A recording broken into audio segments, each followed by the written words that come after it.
Begin afresh every morning. Devotional thoughts for women.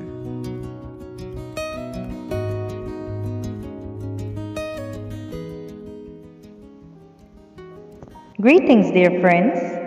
Today, January 17th, 2023, our topic is called Fear Between Siblings.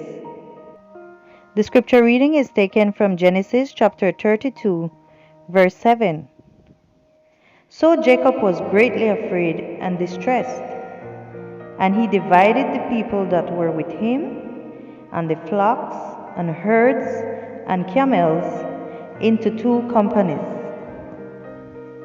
Jacob was about to face his brother. The last time they had seen each other, Esau had threatened to kill him.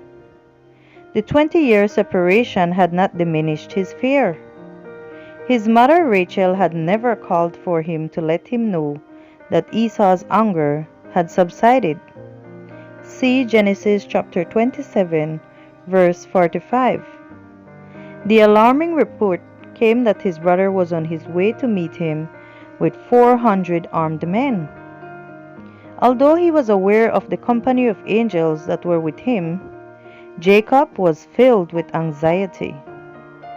He decided to divide his household into two groups.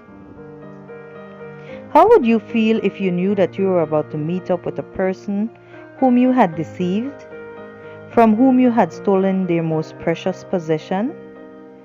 Have you ever confessed unfaithfulness or deception after many years have gone by? When you think about someone who wishes you evil and could carry out their threats, what are your physical, emotional, and spiritual reactions? When you feel anguish, what are your thoughts, your emotions, and your actions? This was Jacob's anguish. Anguish, separation, and worry are very familiar to us. They are all engendered by fear. Anguish limits our ability to do the right thing. Worry is a feeling of being incapable to do anything to avoid a problem. Desperation produces thoughts of powerlessness, which in turn become feelings of terror when something threatening is headed our way. Fear keeps us from thinking clearly. It manifests itself in its victims with cold sweat, cloudy vision, trembling legs, or in the whole body, racing heartbeat, difficulty breathing, paleness in the face, a trembling chin, and difficulty even speaking.